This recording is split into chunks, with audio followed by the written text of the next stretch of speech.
Okay, we're here at Vanessa Kazic's house. This is on Royal Park Drive in Fraser, Michigan.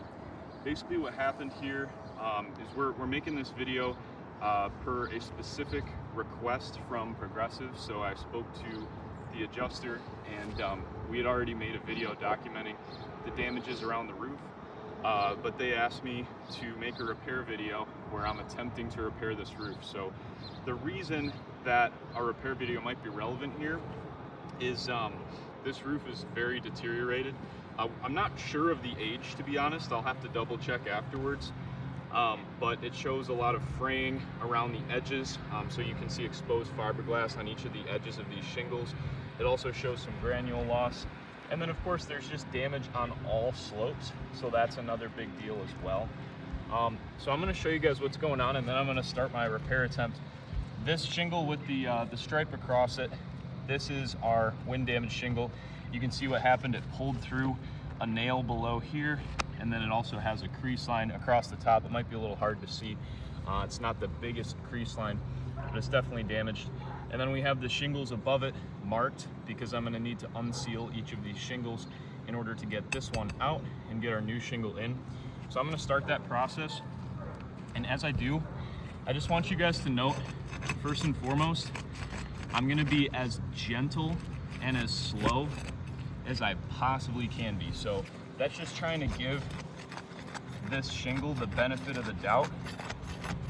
Most contractors are going to go a lot faster because to complete a repair and actually make money, you have to go at a decent pace. You can't be at one repair all day because you're not getting paid a whole lot to do repairs.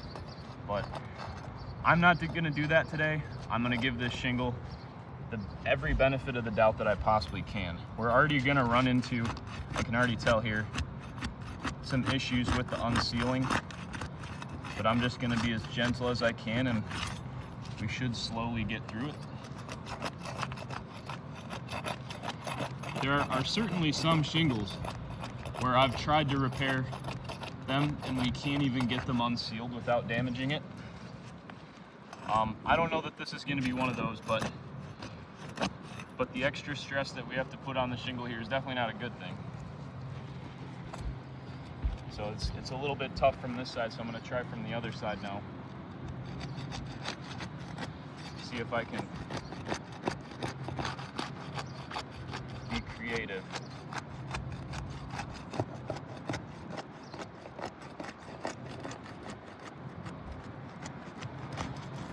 Okay, there we go. Got that one. There's definitely some mat transfer there. I can already feel it. I'll show you guys afterwards, but yeah, I mean, that's not a good thing, but with shingles of this age and condition, it's really hard to avoid, even when you're going really slowly like I am.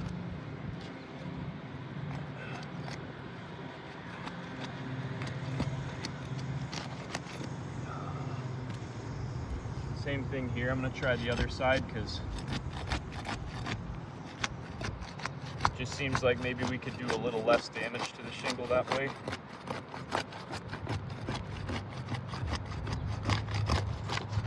There we go, yep. Okay.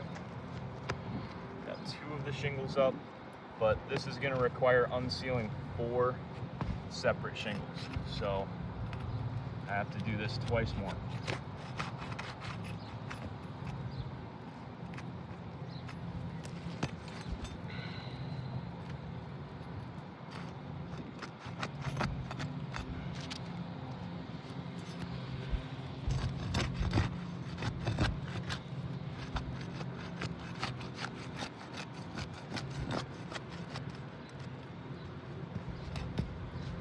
Another rough spot we're running into here.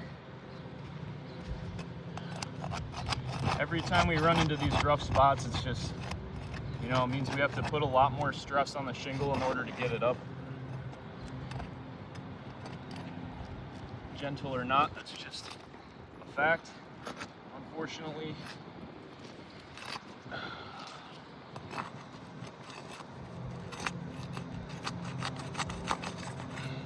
Got that one.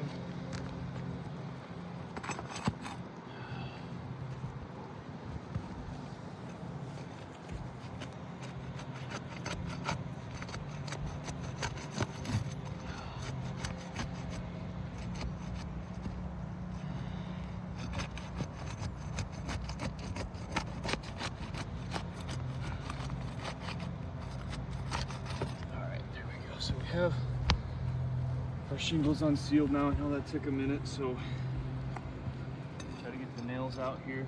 This is also a very steep pitch, so we're trying to do what we can to get a decent spot for you guys to view, but I apologize if it isn't perfect because it's just tough to operate with this pitch here.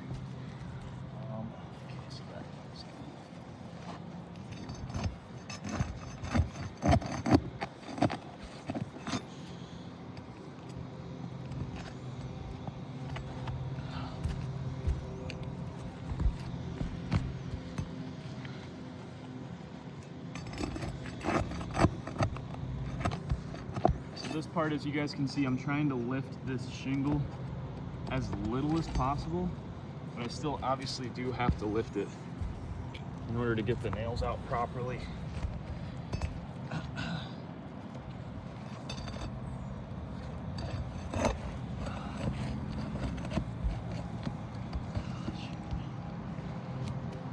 Some of these nails have pulled through, just makes it tougher.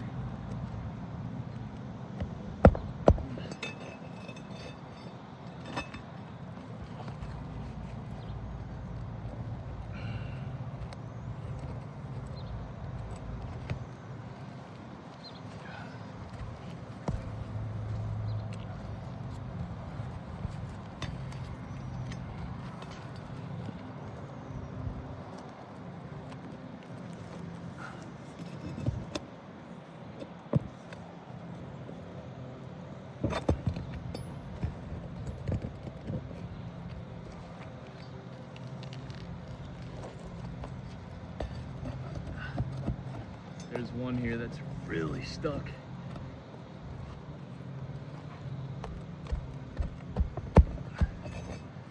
we go.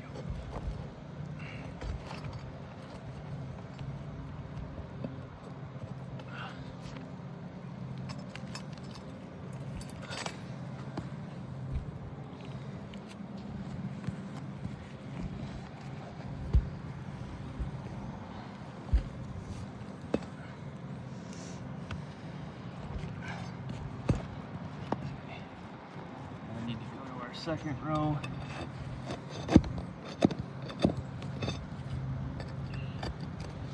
That first shingle was 6 nailed, or that first row I should say, was 6 nailed.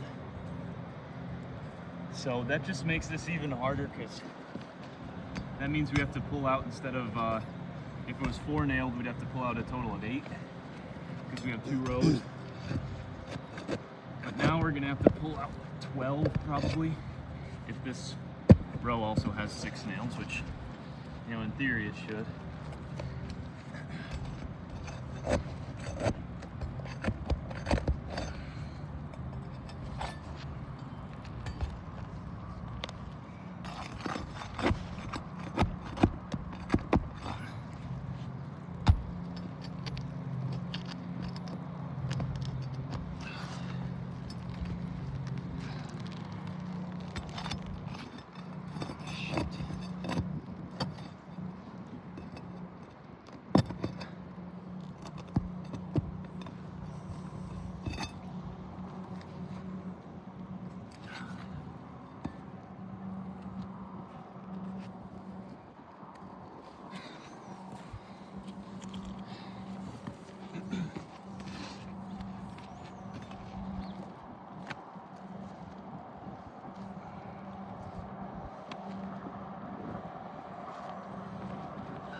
Hidden.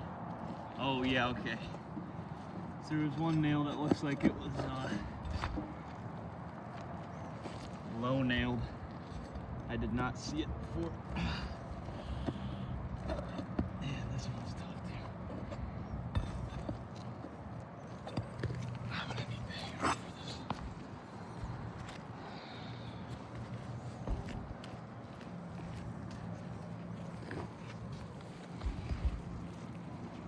So when these these nails are driven too low like this, they're not going into the nail strip. So it makes it, basically they get overdriven. So this one's overdriven. It's really, really hard to get under it.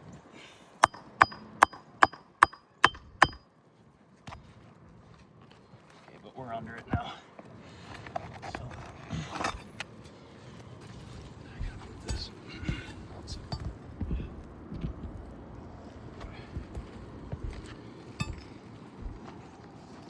Okay. Got it. And now we're out. So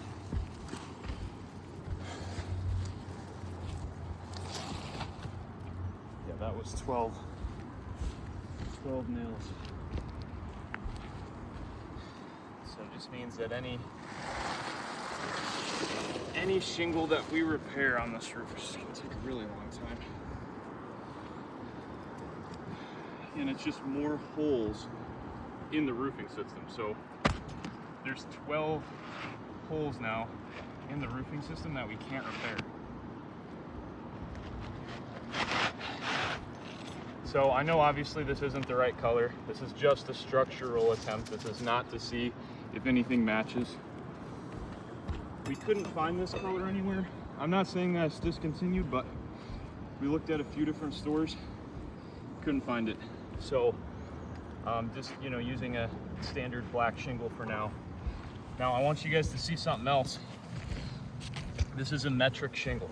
So not only could we not find the color, but we couldn't find the size either. So there's a big gap here, so we could not repair this shingle with 95% of the shingles that currently are made.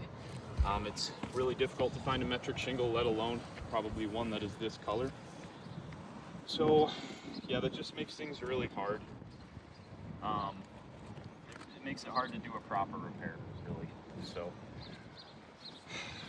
yeah, I mean, even if this were to be completed, and honestly, I'm already seeing signs of damage on these shingles that I had to unseal. Even if this were completed, I don't know if you can find a shingle that's gonna satisfy all our requirements here. But now I'm gonna place the nails. I want you guys to see. Is the video still rolling, by the way, or is it, yeah, we having space issues? All right. It's just gonna be a long video, guys. So you guys see, I have to put this nail directly into the sealant strip, into the nail strip. This is the only part of the shingle that's designed to hold nails. So I also can't put it in on an angle. I have to put it in straight. So I have to lift these surrounding shingles up to a certain degree. There's no way around it at all. You know, some people might say, oh, you can use a roof snake. The roof snake has a bunch of problems, but the main reason that you can't use it is, even though you may be able to lift the shingle to a few less degrees, you have to lift it for a much longer time because you have to put way more force through that roof snake to get a nail in. Also, the roof snake's pry bar is way inferior. I mean, it's horrible. It will damage the shingles really badly if you try to use it. So yeah, you can't use that. But what we're doing here is we're six nailing this shingle.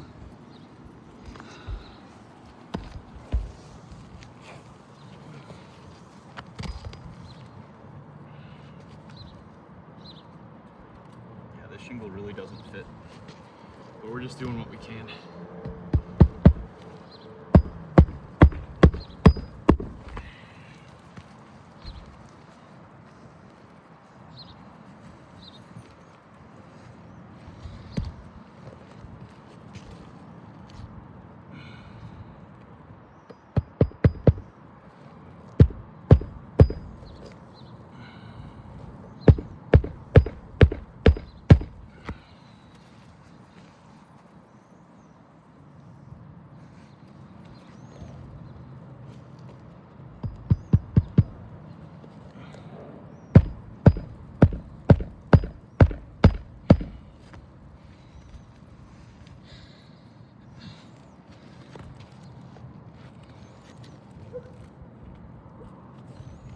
Now when I go to re-nail the second row, I can't use the same holes, so I have to move over a little bit.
All right, guys, I'm gonna clean up this area a little bit. We got granules everywhere, then we'll take a look at the result of our repair.